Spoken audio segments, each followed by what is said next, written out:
మలి వయసు జీవనాన్ని దుర్భరంగా మార్చే మోకాళ్ల నొప్పులకు పరిష్కారంగా ఇవాళ మొత్తంగా మోకీలు మార్పిడి చేయడాన్ని మనం చూస్తున్నాం. అయితే ఈ సర్జరీతో ఉన్న చిక్కేమిటంటే దెబ్బతిన్న మోకీలు భాగంతో పాటు ఆరోగ్యంగా ఉన్న ఇతర భాగాల్ని లిగమెంట్లను కూడా తొలగిస్తున్నారు. దీంతో మోకాలి కదలికలు పరిమితమవుతున్నాయి. దీనికి పరిష్కారంగా పాక్షిక మోకీలు మార్పిడి సర్జరీ అందుబాటులో ఉంది. కార్టిలేజ్ కొంతమేరకు మాత్రమే దెబ్బతిన్న వారికి ఈ పాక్షిక మోకీలు మార్పిడిని ఒక చక్కటి పరిష్కారంగా చెబుతారు డాక్టర్లు. పాక్షిక మోకీలు మార్పిడి గురించిన పూర్తి వివరాల్ని డాక్టర్ని అడిగి ఇప్పుడు తెలుసుకుందాం.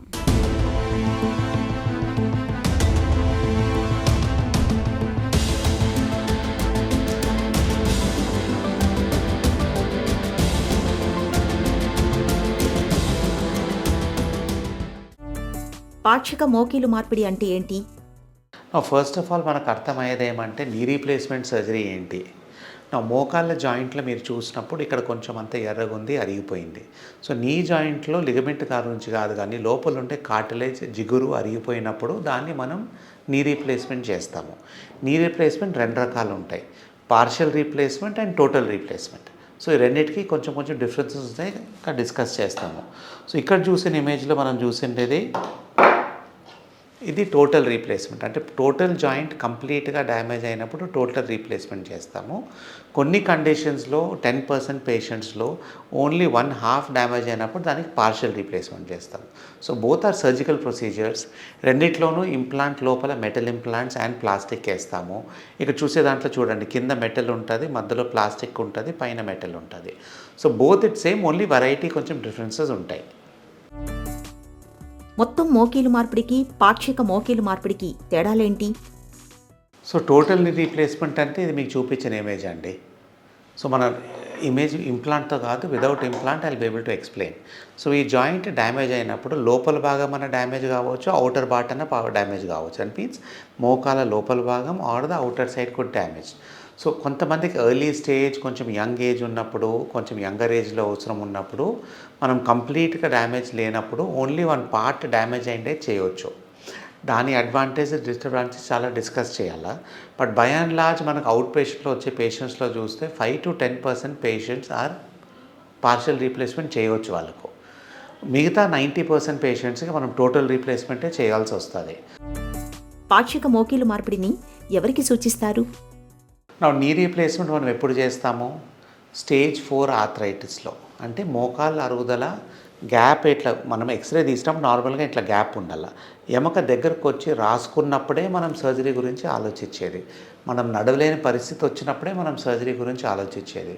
సో ఇలాంటి సిచ్యువేషన్లో పెయిన్ ఎక్కువ ఉండి మనం నడవలేనప్పుడు అప్పుడు మనం రీప్లేస్మెంట్ గురించి ఆలోచిస్తాం. సో డాక్టర్ దగ్గరికి పోయినప్పుడు మీ వయసు చూసి, మీ ఏజ్ చూసి, మీ డిఫార్మిటీ ఎట్లుందో చూసి అప్పుడు మనం పార్షియల్ రీప్లేస్మెంట్ చేయాలా, టోటల్ రీప్లేస్మెంట్ చేయాలా డిస్కస్ చేయాల్సి వస్తుంది. చిన్న వయసులో పాక్షిక మోకీలు మార్పిడిని చేయించుకోవచ్చా? సో పార్షియల్ రీప్లేస్మెంట్ అయినా కానీ మనం యంగ్ ఏజ్లోను, ఓల్డ్ ఏజ్లోను ఏ ఏజ్ గ్రూప్లన్నా చేయవచ్చు. Only indication for partial is మనకు ఆ criteria has to be fitting into it. అంటే అరుగుదల ఉన్నప్పుడు సపోజ్ ఎవరికైనా మోకాలు చాలా ఎక్కువ బెండ్ అయిందనుకో, చాలా ఎక్కువ ఎరిగిపోయిందనుకో, అప్పుడు మనం పార్షియల్ రీప్లేస్మెంట్ చేయలేము. సో 85%, 90% మనం టోటల్ రీప్లేస్మెంటే చేయాలి. నీ రీప్లేస్మెంట్ నార్మల్గా మనం చేసేది యూజువలీ 50 years పైనే వస్తున్నారు. 15-20 years బ్యాక్ అయితే we used to operate only patients 55, 60, 65 years తర్వాత. బట్ నౌ డేస్ మన success of surgery is very good. So knee replacement చేసిన తర్వాత by and large 20 to 25 year results బాగున్నాయి. ఈజీగా 20 years వస్తుంది కాబట్టి పేషెంట్స్ పెయిన్ ఉన్న వాళ్ళకి 50 years ఏజ్ గ్రూప్ ఉన్నా, కొంచెం తక్కువ ఉన్నా కానీ పెయిన్ ఎక్కువ ఉంటే partial replacement or total replacement చేయవచ్చు. అందరికీ డ్యామేజ్ అయిన వాళ్ళకి మనం పార్షియల్ రీప్లేస్మెంట్ చేయలేము. ఓన్లీ 1 పార్ట్ డ్యామేజ్ అయ్యి అది ఓన్లీ మైల్డ్, మోడరేట్ ఉన్నప్పుడే చేయగలుగుతాము. సివియర్ డ్యామేజ్ ఉండి అన్ని కంపార్ట్మెంట్స్ డ్యామేజ్ అయితే results with total replacement are much better. పాక్షిక మోకీలు మార్పిడి విధానం ఎలా ఉంటుంది? Partial replacement also is a surgical procedure. దాంతో కొన్ని అడ్వాంటేజెస్ ఉంటాయి, కొన్ని డిసడ్వాంటేజెస్ ఆల్సో ఉంటాయి. అడ్వాంటేజెస్ ఏంటి? సర్జికల్ ప్రొసీజర్ ఇన్సిషన్ కొంచెం చిన్నగా ఉంటుంది, but the surgeon has to be well trained in doing the partial replacement routinely. అప్పుడే దాని రిజల్ట్స్ బాగుండేది. టోటల్ రీప్లేస్మెంట్ చేసినా కానీ పార్షియల్కి టెక్నిక్స్ వేరే ఉంటాయి అండ్ సర్జికల్ ఎక్స్పీరియన్స్ ఆల్సో వేరే ఉంటుంది. సో పార్షియల్ చేసినప్పుడు దాని life as compare to total replacement కొంచెం తక్కువ ఉంటుంది. నార్మల్గా టోటల్ రీప్లేస్మెంట్ చేసినప్పుడు 20 ఏళ్ళ వరకు అందరూ బాగానే ఉంటారంటాము. పార్షియల్లో అంత సక్సెస్ఫుల్ రిజల్ట్స్ లేవు. By and large 10 to 15 year results బాగున్నాయి, కానీ దాని తర్వాత దానికి ఫంక్షనింగ్ అంత ఉండకపోవచ్చు. ఎందుకంటే పార్షియల్ రీప్లేస్మెంట్ చేసిన తర్వాత ఇంకో పార్ట్ డ్యామేజ్ అయ్యేది కానీ ఛాన్స్ ఉంటుంది. సో మనం కంప్లీట్ చేసినప్పుడు కంప్లీట్ రిపేరైజ్ అయినప్పుడు ఇంకా డ్యామేజ్ అయ్యేది ఏమీ ఉండదు.